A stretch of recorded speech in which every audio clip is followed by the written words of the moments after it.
Okay. Okay. Well, again, thank you so much for joining the Unlocking Opportunities, Understanding Transportation, Warehousing, and Logistics for Business Attraction and Market Expansion. No one does business attraction. No one performs the way that we do. We're blessed with so many great intrinsic and manufactured advantages. Think about workforce. Think about the investments into product development and all that we do all that we have with quality of life and all that we continue to do with making pro-growth, nurturing environments. We're so rich with advantage, including what we have in TWL and also including what is the world's best economy builders, you all. So thank you so much for all that you do. We're accruing our performance right now in 2024. It was another fantastic year, and we are so well poised to protect and advance our position as the world's premier investment location. So we have a really, really good session today to talk about TWL primarily. And we're really thankful to have our great sponsors, investors, and friends and partners in so many ways, Camoin Associates, with us. As we go through this will be recorded. So anytime you want this on the back end, you need any information or contact info, please reach out to us. Also, throughout the life of the session here, just be thinking of questions if you want. You can pop those in the chat. They may get to those on the oncoming couple of slides, but if not, we'll have a Q&A session at the end of this. So be thinking of your questions for sure. So now if you don't mind, don't mind to turn your camera on. We don't mind to take a look at you here. Also make sure that you mute your microphones as well. And again, be thinking of questions. So with that said, thank you for all that you do, and we are very happy to turn it over to Tori Conroy, the Senior Project Manager of Camoin Associates, and also Jim Demesis, Senior Vice President with our friends at Camoin. So take it away, team. Thank you for being here. Thank you so much. It's a pleasure to be here. Welcome, everyone. We're very excited to join you to discuss transportation, warehousing, and logistics as it relates to business attraction and expansion. First, we're just going to do a brief round of introductions. So today, Jim Demesis and I are here to present, and I would love to turn it over to Jim, our Senior Vice President, to introduce himself first, and then we'll kick it back over to me. Yeah, hi, and glad to be here. And I'll be very quick. I'm Jim Demesis. I'm the Senior Vice President of Camoin Associates. I've been with the firm 15 years. And before that, for 10 years, I had my own company. And then 15 years ago, I merged with my partner, Rob Camoin. And I've had a lot of opportunity to work in many of your locations/states. On all kinds of things, but specialize particularly in industry and workforce development. Thanks, Jim. And my name is Tori Conroy. I'm a Senior Project Manager here at Camoin Associates. I've been with the firm for over 2 years now, and actually prior to that, I worked in Southwest Virginia as an economic developer. So I worked at the regional and local economic development level. And just to tell you a little bit about Camoin Associates, our firm has been in business for over 25 years, and we have 28 full-time staff. So kind of a small and medium-sized team. We work on economic development projects across the entire country. So pleasure for me to still be able to work in the South. And across the entire country, including the U.S. Virgin Islands. We do everything from prospecting and business intelligence to strategic planning, industry and workforce analytics, impact analyses, and real estate development services, among other different types of service lines. Before proceeding, I will say that it's always a pleasure being in the same room as Southern economic developers. Since I've switched over to Camoin Associates. I'm very excited for any discussions or questions that anyone might have during our presentation or at the very end. So just jumping right in here, we're going to cover some key topic areas. So we're really going to start off and talk about how we define transportation, warehousing, logistics. You'll hear us say TWL a lot, just because it's a big mouthful to say transportation, warehousing, logistics over and over. And we're going to talk about the role of TWL in regional economies, and even as it relates to local and state economies. We're going to talk about the importance of TWL as it relates to business attraction, retention, and expansion. We're going to dive into the data about what we're talking about in the industry and what's on the horizon. So thinking about some of those projected trends. And lastly, we're really going to talk about some practical steps in data and tools that you can use yourself to support your own community. I do want to pause here for just a moment. Feel free to go ahead and join at slido.com. We have a couple questions within our presentation that we're using Slido for. You can go to slido.com or scan the QR code with your phone if you're on your computer, and you'll use the number 785-5815 at the top of the webpage. You don't need to create an account, but you go ahead and just copy and paste that number on the slido.com webpage at the top, and it'll immediately take you to a blank Slido page, and questions will come up there as we are presenting, as questions come up on the screen as well. And so you can actually fill those questions out as we're talking when they come on screen, and we can see some live time data that everyone's kind of experiencing for some of these different things. If you have questions at all, oh, go ahead, Jen. No, you go ahead. You were going to say the same thing I was. I said, it's crazy easy, and it's really helpful because you get to see some of the feedback from each other. And but use the raise hand function if you get stuck on it, or put it in the chat. Yeah, absolutely. We're here to help. Okay. So we're going to start with how we define TWL. I know this seems pretty straightforward. However, this is really important context, not only for the data analysis piece within our presentation, but also when you're speaking to industry professionals. TWL can be a very broad industry that encompasses many different clusters or sectors. So just to start with transportation, we're just going to say this is any activity that includes industries providing transportation of passengers, cargo. Freight is going to be really important for our webinar today. And any support activities related to modes of transportation. You know, for example, this would include businesses that use transportation equipment or transportation related facilities. So thinking like an airline hangar might be a good example, or a multimodal facility where we're transporting multiple different types of freight and products. For warehousing and storage, this one actually is very straightforward. These are going to be your primary warehousing and storage facilities for general merchandise, refrigerated goods. You'll hear us talk a little bit about cold storage today, and other warehouse products. These establishments provide facilities to store the goods. They're not selling the goods themselves that they handle. And then our last two, so we have our process, physical distribution, and logistics consulting services. I know a lot in our communities we talk about logistics services, and these are really going to be the businesses that are engaged in providing operating advice and assistance to business and organizations in different types of manufacturing operations, thinking about productivity improvement, production planning and control, the movement of goods, distribution networks, etc. So these are really going to be your businesses that are helping facilitate a lot of this movement and business operations. And then lastly, we also do include packaging and labeling services.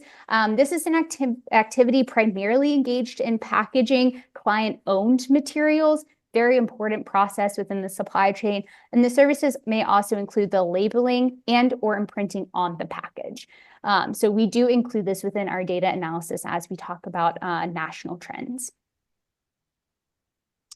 So as we talk about the TWL industry today, we're going to talk about it as a primary industry and as an industry driver, because they both have different roles within the supply chain and within our economy.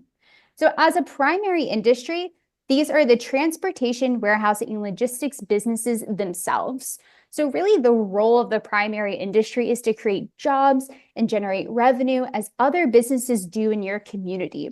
We're supporting them with business retention programming, and we're attracting TWL businesses similar to our other attraction efforts, and we're looking to grow jobs and investment in our community as the primary industry itself.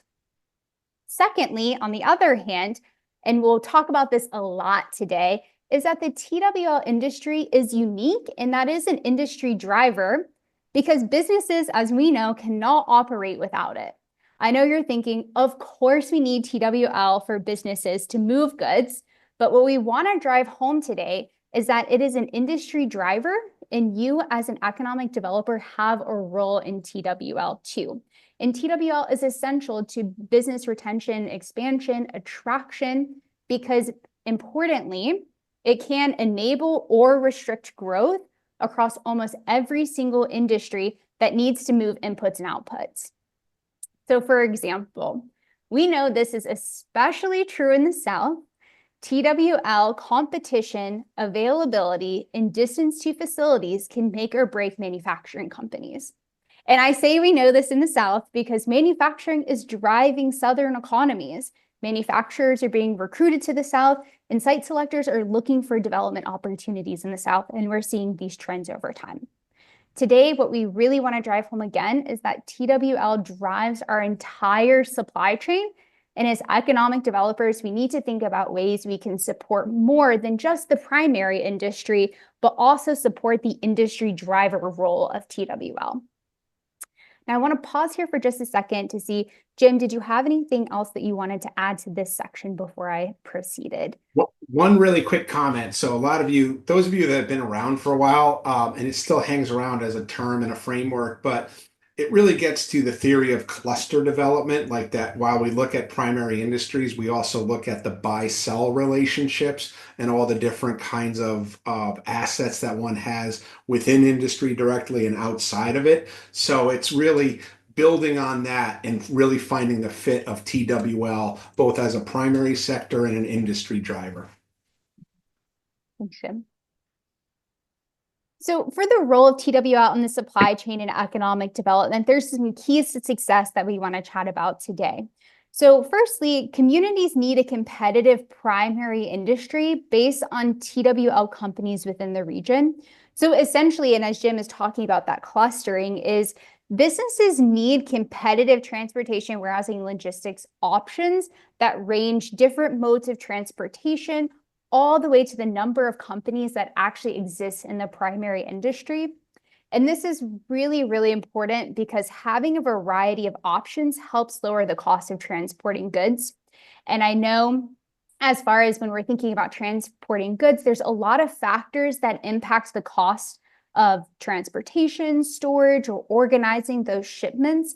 But something that really impacts communities that we've been hearing a lot about recently from C-suite level executives is that there are not, that communities that are not near transportation hubs are having a really hard time with backhauls.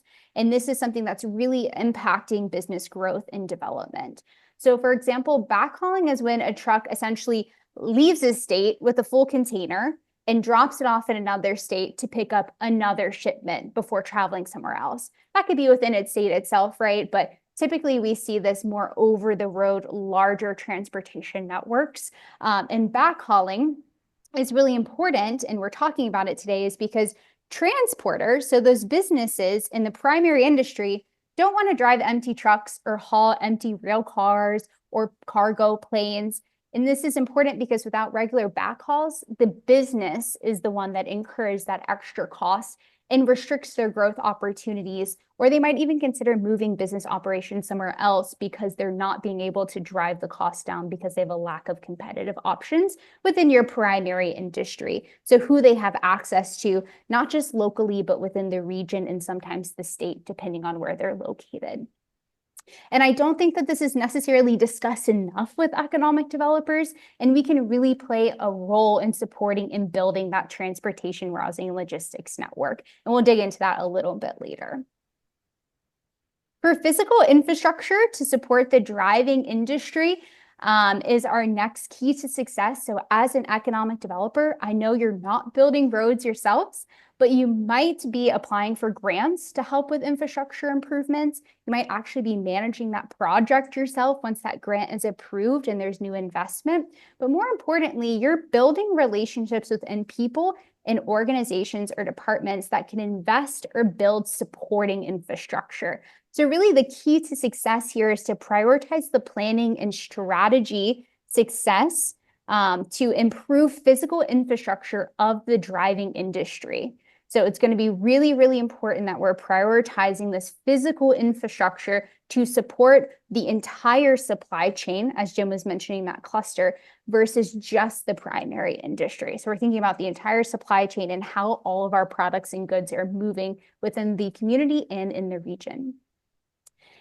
Secondly, or I should say thirdly, our proximity to inputs, markets, and end users is really important to success. So every single community is not going to be a large transportation hub.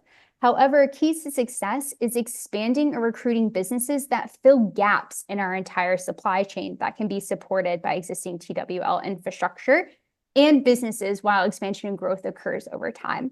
So we'll talk a lot about data and trends today. So when we're thinking about, okay, our entire supply chain, we might focus on particular inputs or particular markets or end users to actually focus our business attraction efforts on as we're growing our entire supply chain over time.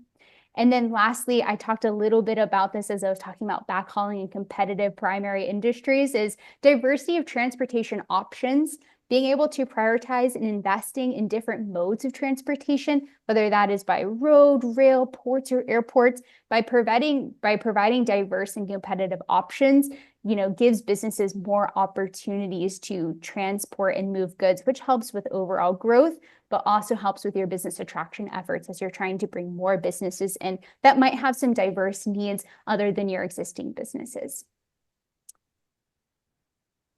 Any additional thoughts here, Jim?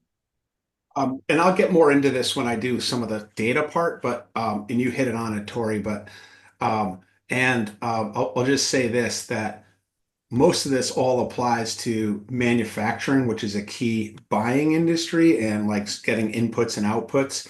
However, the specifics of the supply chain and like the kinds of transportation are very particular to subsectors and commodities of manufacturing.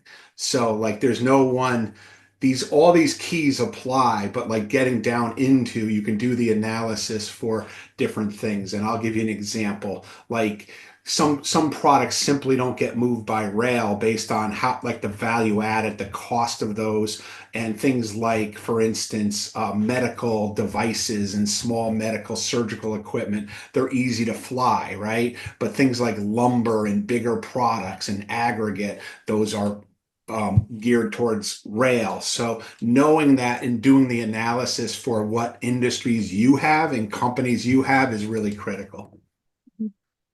Oh, absolutely.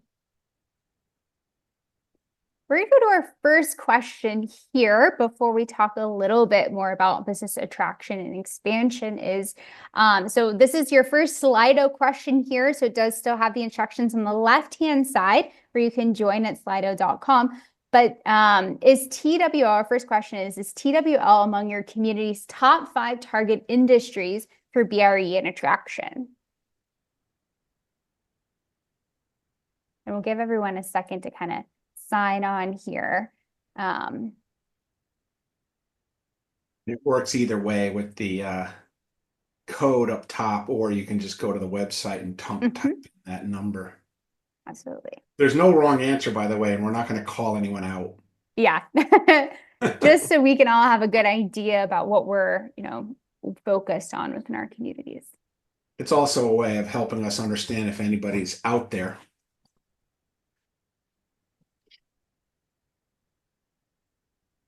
I'll give everyone one more minute here.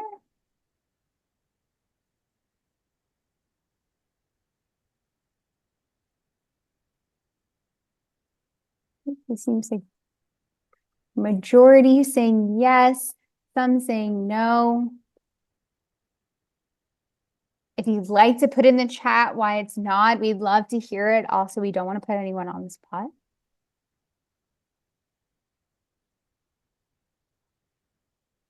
All right.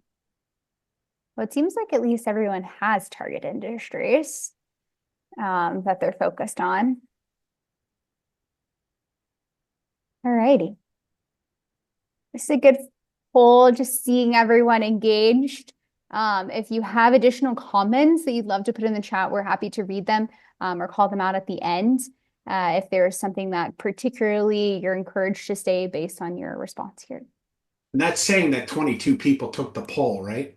Yeah, that's saying 22 people. Yeah, good. That's a good number then that are either have it or might not have it as a target, but are interested in the importance. So Yeah, absolutely.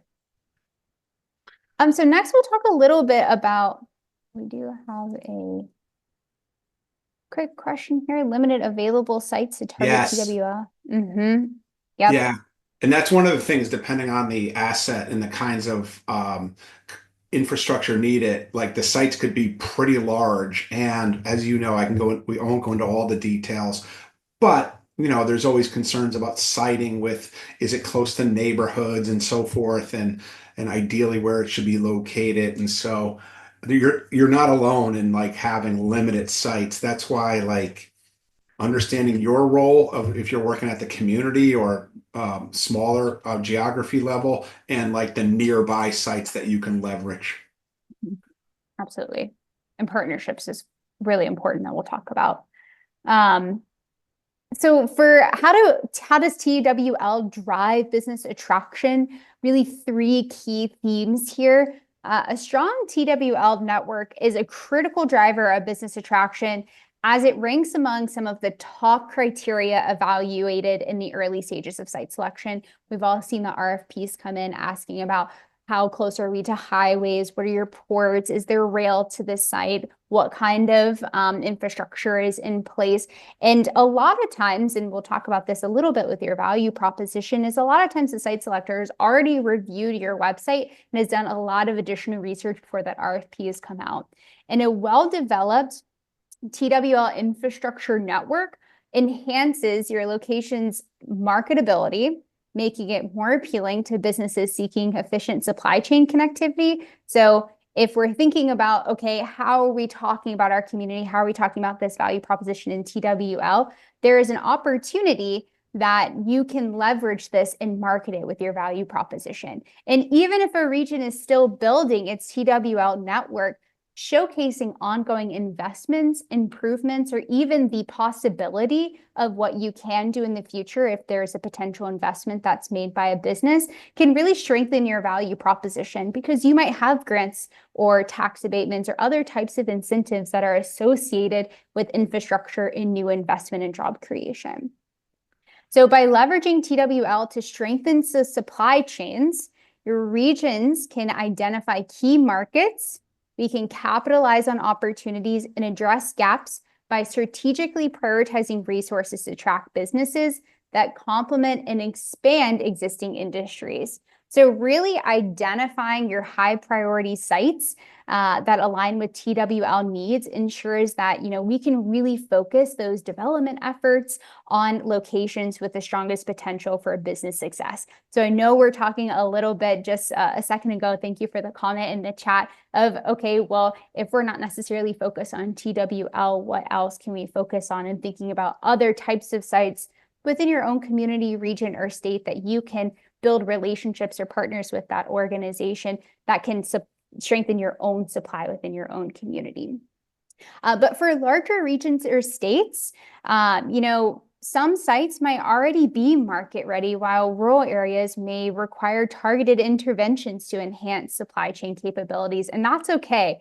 Identifying that and creating strategies and TWL investments in these areas can really unlock some of those new business attraction opportunities, which helps ensure some of those long-term economic growth opportunities. So really focusing in on your community's value proposition, market what you're doing in TWL, not only to your primary industry, but also to some of those other businesses that are within the supply chain of, hey, this is how we're helping, our current manufacturers, and we understand you're in a different community. So how can we bring you back? How can we include you in our community to build your business along with something that's already in your supply chain? And then lastly, preparing your sites in order to do that long-term and bring businesses there, or even support your expanding businesses on sites that are ready as well.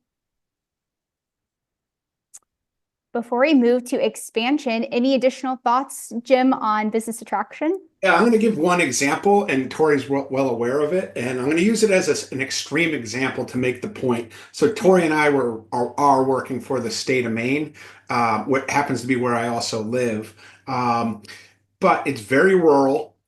With not a lot of marketable sites for the most part. And so it's challenging to get TWL sites. However, I'll just give the example. So we were working on food production and value-added food production, and it turns out that everyone wants to attract more of it, right? Because we all over the country, people are trying to grow the food industry, and everybody has their niche. And in Maine, it happens to be a lot of small-based agriculture, but also obviously seafood.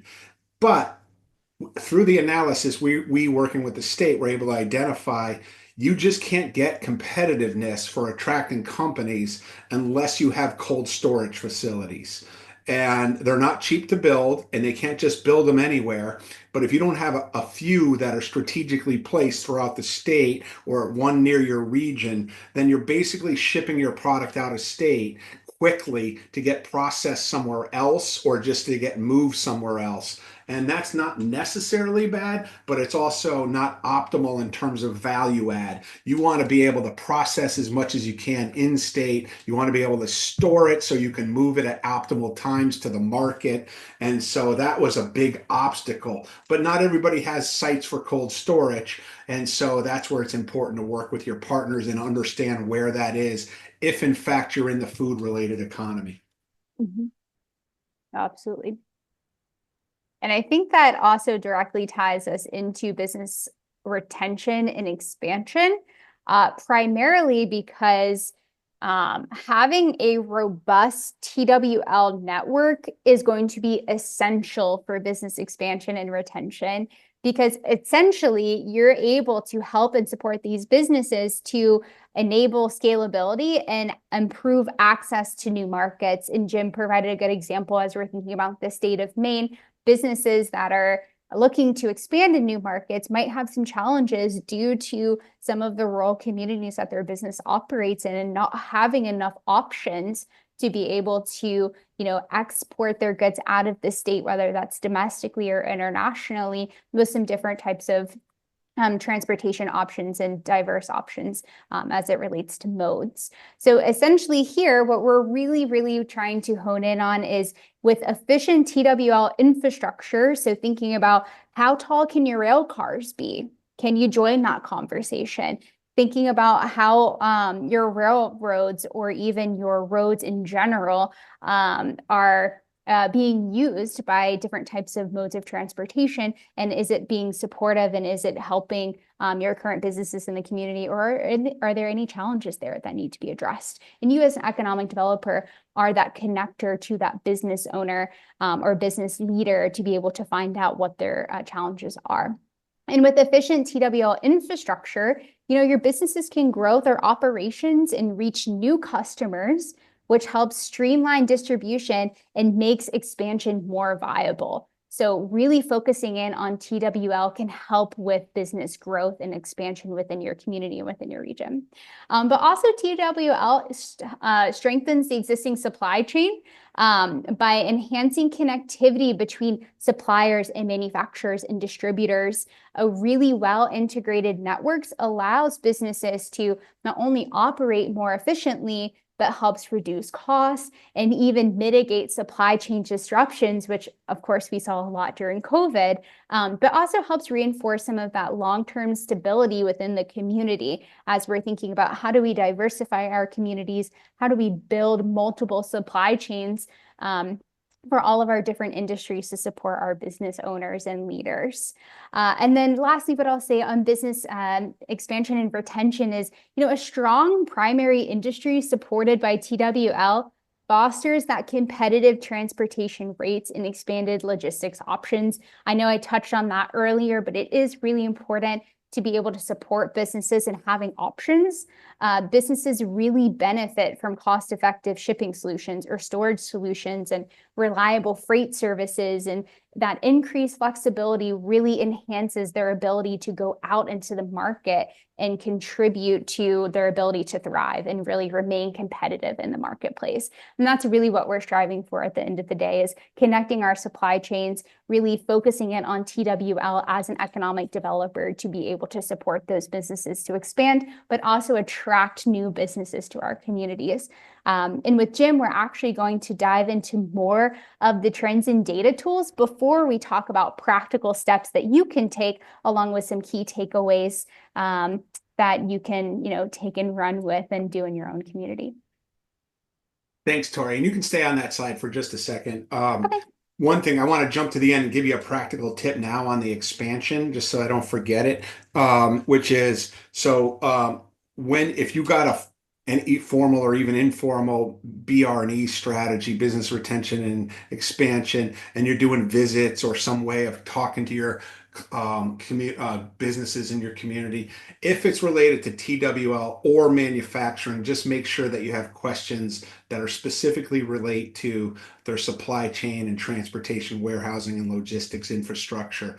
It's a subset of questions that wouldn't apply to other industries. So you want to get that kind of intelligence, and the companies know best what they need for that kind of support. And often at times, particularly if they're small to medium, they lack the data that you might be able to help them with. And that's a sort of a segue into this section. And I'm going to give one more example. You can go to the next slide, Tori, and I'm going to actually give an example that relates to it, because I want to kind of make it real. A good example of this, and in some of your communities this applies too, but a few years ago, we've done work in the supply chain for natural gas and related to ethane crackers. And several of you, or many of you, may know what a cracker is, but essentially it takes natural gas and it turns it and converts it into like polypropylene and polyethylene and so forth, so for use in plastics, right? So when gas was a big deal, like in West Virginia and parts of Ohio and a lot in Pennsylvania with the shale gas, we did work on like what's the opportunities coming out of these ethane crackers. And at first, not everybody, but like economic developers were like, oh, we're going to get a cracker so we can locate manufacturing right next to the cracker. That's going to be an advantage. Well, and this is why this is so important to know the numbers. It turns out, and it wasn't just the work that Camoin did, but there's a lot of research on this that we were integrating in, that you don't need to be near a cracker to take advantage of it. In fact, the pellets that are created are very, very lightweight and a ton of them can travel fairly inexpensively by rail and actually by river as well, or by truck. But rail was a primary way. To make the story short, it turns out that like the opportunity to locate manufacturing is actually within a 500 to 700 mile radius at the time we were doing the analysis. So that spans multiple regions of the country, let alone states in certain cases. So anyway, that showed that it's actually somewhat better for some of those pellet factories to be near the end market manufacturer, which for a lot of the times means automobiles and aerospace, which, by the way, you have a lot of in the South or in your region of SEDC. And so that's good news in that particular one. But it was this kind of data and understanding that allows that to figure out what really are the attraction and expansion opportunities. So with that said, this is just a simple, and if you Google, I want to see a supply chain for whatever, put in any kind of manufacturing, you're going to see hundreds of examples of graphics around supply chains. And this is among the simplest. And I just use it to make a point, but it's actually true. It's based on the data. In this particular case, it's from IBIS World, which we use for a lot of like base analysis for understanding industries. But it's the TWL, in this case, transportation, logistics, and distribution. So it's really important to understand supplying industries and buying industries. And I'm not going to go through all of this because I think you're going to get it if you just read it. But like, who's supplying transportation and logistics? And I just want to stress that a lot of it is gasoline and petroleum in terms of the dollar amounts. High value, everybody needs it, and it's like a key input to everything else transportation related and then eventually manufacturing.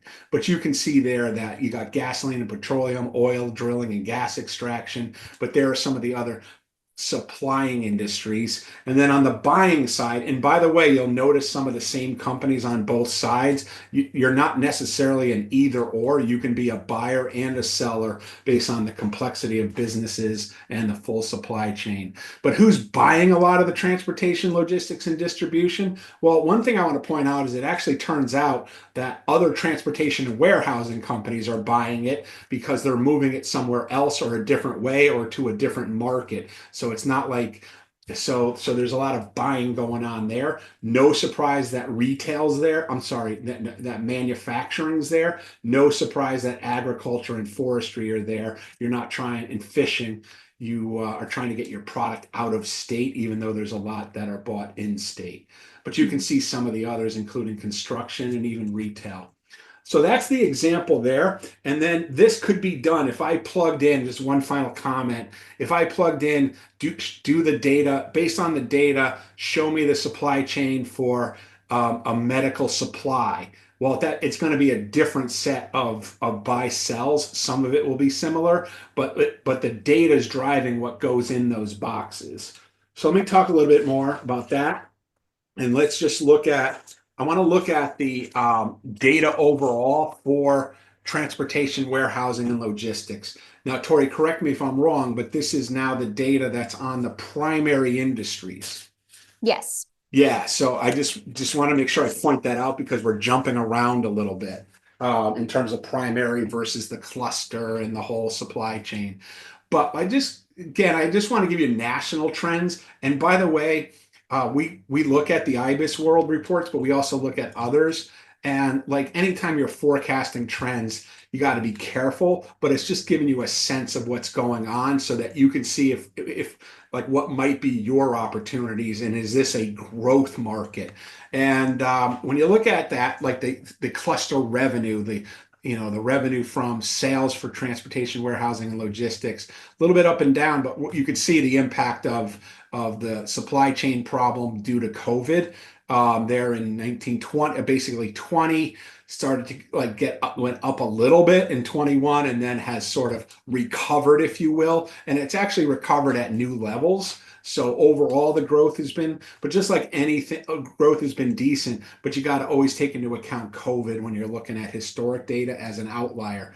And then the projection for what's going on in the industry going forward is for steady growth.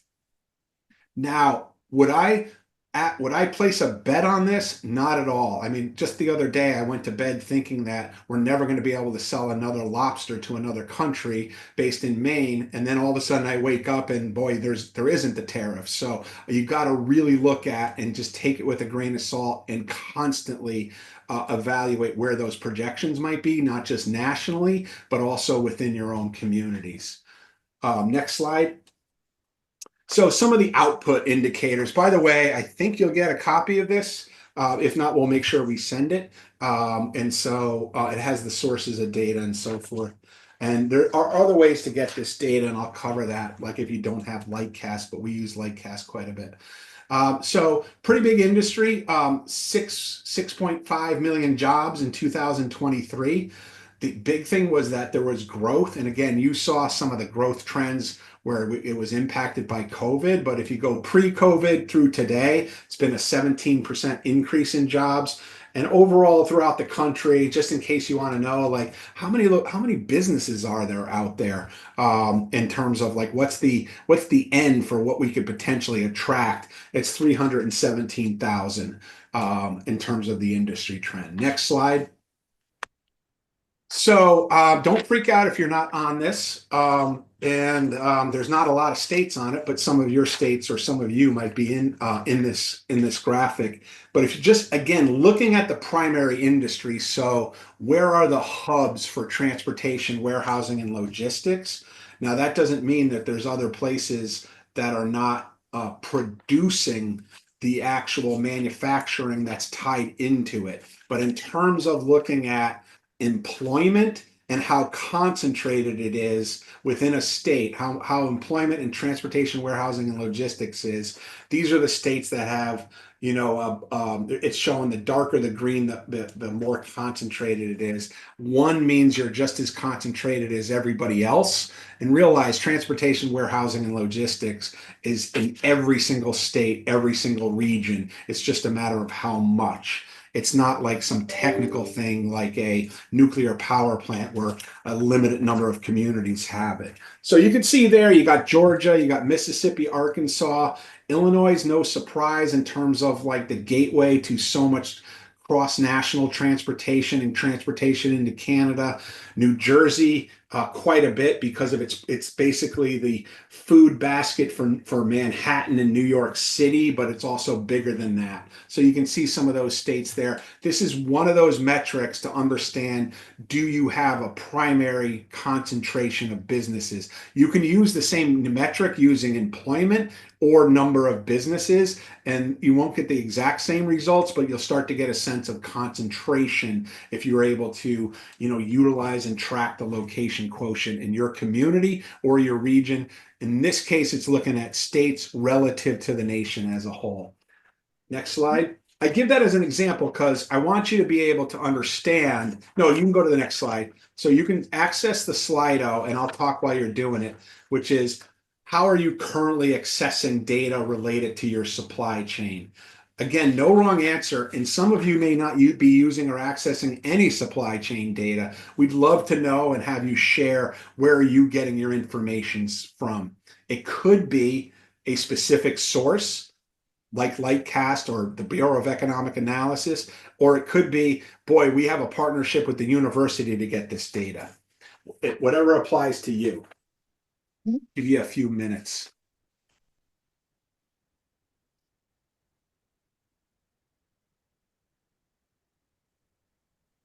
And Tori, while people are doing that, I'm going to make sure we only got a few more slides left because I want to make sure that we leave. I only have one more after this, and then Tori will wrap it up, and then we'll do Q&A. Yeah, absolutely. We definitely want to leave time for Q&A to have any discussions that anyone's interested in.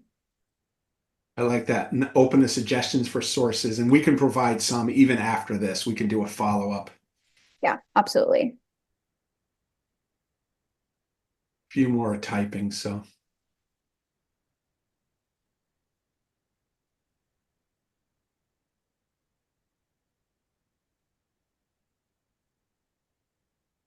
Yep, some of these are good suggestions, and we've seen these sources too. All right, Tori, I want to move on, and please, you can still fill that out. But I just want to comment, and I'm going to get to it. Right, this is the right slide. So some of those were good examples, and I just want to point out that one of the challenges is whether it's Lightcast or Jobs EQ, they're not cheap, and it depends on your own budget and how big you are as a geography. And so, Camoin, we're an analytics firm related to strategy, so we have a lot of sources and we pay for them, like Lightcast and InPlan you see on this one. So a couple ideas there, because I don't want to just propose things that are out of reach for people. Couple ideas. One is sometimes you can develop partnerships so that you can share the data. If you're you have multiple communities or you have a regional planning agency, you can develop and work on licenses that you can spread across those regions. And it might be an affordable way. Or you could, I'm not saying you have to hire a consultant like us, although I wouldn't hate that. But you can also work with your universities, colleges, think tanks, where they may have access and be able to just run the data for you, and then you could utilize the data yourself as well. In lieu of that, there's also good public sources, particularly BEA, U.S. Bureau of Economic Analysis. They have the overall accounts data on sales and revenues and GRP, gross revenue product, and gross domestic product. Department of Labor, it's more about the employment, but it's related to this. A lot of data that we utilize is from the State Department of Transportation. It's kind of a little wonky to find, but like once you get to it, you can see, like for instance, we were able to find out like what product gets moved how out of your state. So whether it's rail, whether it's air, whether it's truck, and then where does it go to and how many miles does it typically take? Those are like critical things in terms of understanding your expansion targets and your attraction targets, that kind of data. And then also backing stuff up with interviews of your businesses. Again, you can do these yourself, but these are your kind of typical sources. And then I just want to go through some of the variables, and then I'm going to turn it over to Tori in the spirit of time here. So what are some of, I'm not going to go through each one. I mentioned some of them, but really some of these are standard, what you would do if you were doing a targeted industry study, like your employment and your business establishment and your wages. But I really want to get down to sales and purchases. And then volume as well. So really it's understanding the buy-sell relationships. So for instance, if you're at the state level, you can use that data from Implan and Lightcast, or you can get some special accounts data from public sources too. And it's going to say, how much are we selling in, how much are manufacturers in our state selling to other companies in state or entities in state? How much is being sold out of state? And then of the out of state, what's foreign exports and what's domestic exports? And why is that important? Well, Tori covered a lot of the reasons, but ideally you want to do as much exporting of value and importing of the dollars related to that, so that you can have value-added industries and not just be moving stuff around within your own state.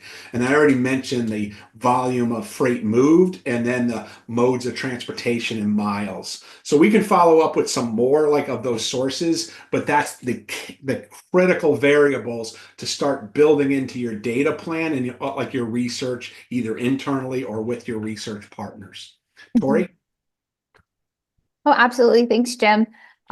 We have 3 practical steps that you can take away from our presentation, which I know a lot of you are doing, but we really kind of want to shift that gear over to thinking about those transportation, warehousing, and logistics partnerships. So through a lot of our research and working with different communities, and even in my own experience working in communities, is technical assistance to businesses is going to be one of your practical steps as it's related to TWL. Primarily because some of your small to medium-sized businesses actually have a lot of challenges around TWL and are not necessarily sure how to actually navigate the market and even navigate the actual TWL network to be able to grow or expand their business, or even just sustain their business based on different variables and price and competition like we talked about today. So being able to provide data and one-on-one support with your businesses through your either formal or informal BRE programming is going to be really important, but also being able to not only map your own supply chain and have a database, but facilitating some of that data and sharing that knowledge through trade show preparation. If you know some of your businesses are going to a trade show, how can you support them in providing some of that data and either showing up with them or being able to support them with all of that information in preparation of them going to an actual trade show, whether that's a TWL trade show because they're looking for some more options, or they're going to within their own industry trade show as well. So it's applicable to both. Next is partnerships. We've talked about this a few times throughout our presentation today. Is as an economic developer, it can be hard to identify your role within this space. And through your role, essentially what you can do is you can be the connector to all of these different networks and industries and businesses to some of these other, public-private partners. So thinking about how replugging into domestic and international trade organizations with your own state Department of Transportation, your port authorities, other economic development organizations within your region or within your state to be able to connect everyone within this network. So while we're talking about B2B, when we're thinking about technical assistance, all the way to partnerships to be able to support you as an economic developer with business attraction and expansion efforts. But also lastly, and really tangible way to do this, and Jim and I have recently facilitated a business summit focus on TWL in the fall, is getting everyone in a room together to talk about the challenges and opportunities in TWL. For example, when leading a business summit, you get your businesses with some of maybe your top employers, maybe some of your small to medium-sized businesses that you have a relationship with, and invite them to a business summit that also includes transportation, logistics, and warehousing businesses, along with your state DOT, along with your port authorities, and bringing everyone together to host a summit with different types of speakers and panelists, but also having, a work session to talk about what are those challenges from each perspective. That way you can have a more holistic approach to a strategy down the line of some of the opportunities that even that group in the summit itself identified. Because you have all of these different types of people, so bring them together as that economic developer and that connector in your community to facilitate all three of these steps together. Lastly here, just in essence of time, we have 4 key takeaways. Again, from the beginning of our presentation, really thinking about how we're preparing sites and infrastructure and marketing materials to showcase your value proposition as it's related to TWL. Whether you're still working on it or you already have market-ready sites and a strong transportation hub, really talk about all the different ways that you are preparing your sites and supporting infrastructure and supporting businesses, whether you're on the spectrum of already ready to we're working on it right now. Secondly, again, supporting your existing businesses by identifying gaps in the current supply chain and strategizing with them to help fill them. And this is how, again, we can talk about some of that clustering as we were mentioning a little bit earlier. Lastly, our 2 final points here is, track your supply chain using data tools to measure new investments in performance. Really making data-informed decisions is going to be really important as you're either creating new investments or even trying to identify how some of your programming is working, along with maybe some of your additional business expansions or even attraction efforts. And then lastly, really facilitate those TWL discussions with business leaders and public-private partners to support ongoing planning and implementation. That's going to be really important and such a big role for an economic developer, as a lot of you are already doing this work, but it's going to be great to really focus and prioritize TWL in these discussions and bringing it up a little bit more often to help with some of your different challenges that your businesses might be facing. So Tori, I think if anybody has a question, raise your hand and we can get to you right now. Another idea, just so you know, you can put it in the chat. We'll make sure that if it gets in the chat and doesn't get answered, that we can make sure we respond to it offline and send out the responses to everybody through SEDC. And there's how to contact us. We're happy to have someone email us directly. In fact, Tori, you might keep that one up and let's go to any questions. Anybody have a hand up? How far is too far from a port? It's pretty interesting. I'm going to start to answer that one, Tori. Okay, go ahead. I'll jump in. So it really depends on the product, right? About it, going back to how does it move, how far? I'll give you an example which may not at all apply to your communities, but I'm just giving it as an example. So as you know, there's a lot of offshore wind going on in the Atlantic Ocean and related places like the Gulf of Maine, and there's like windmill production. Well, for those, you got to be pretty close because you don't want to be having windmills go too far on the highways. However, windmills are also have technology in them which is much smaller, so you don't need to be very close to the port. So a lot of it has to do, always think of this as the answer, and I know it's a bit generic. What's the value of what you're trying to ship or receive, and what's the weight? And it's a combination of that. In fact, those that specialize in transportation, warehousing, and logistics in terms of the industry itself, they have those formulas when determining like where they're going to locate and so forth. So it's a really good question. So it really depends where your products are going.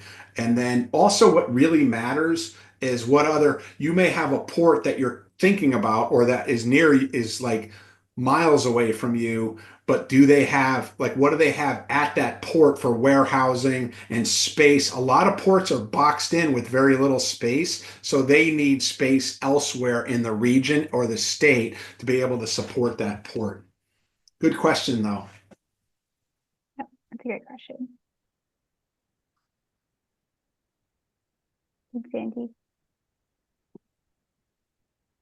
We still Any other have 4 questions? minutes, so we're happy to answer anything else. And then, Tori, can you go back to the very beginning where I think we had our own email addresses on there too? Yeah, absolutely.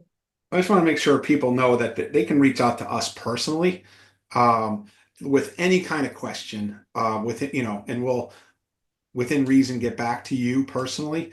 But also, I just want to make sure that we can, within reason, respond to some questions and follow up information through SEDC so that you have more resources. But if you were looking at the data, for instance, and you were like, boy, I really want to know more about those sources because this is what applies to me, we can jump on a call or just respond to an email. Absolutely. So I think we're pretty good, Tori. I don't see any other hands, so I think we can wrap it up on SEDC's side. Okay, that sounds great. I love being able to end on time and also give people back a couple minutes in their day. I know everyone's in a lot of back-to-back meetings these days. Well, Jim, Tori, hey, thank you all so much. I thought this was fascinating. As always, I love the diversity of content that you bring to us. If any on the call were at our last annual conference, you remember the NASA session with NASA is talking space economy. That was the Camoin group that did that for us. So thank you for that and for this. So watch for the team at our conferences going forward. So you'll see them again for sure. That concludes this session. It was fantastic. As they said, it will be available online. We can make the slides available too. We can connect you with the team. So your next webinar opportunity is February 13th. February 13th, it is on talent attraction. So you can visit the SEDC website on the events page to see what all we have going on digitally or what all we have happening with conferences or FDI sessions. So that's it for now, team. Thank you so much, and we'll see you next time. Thank you all. Thank you.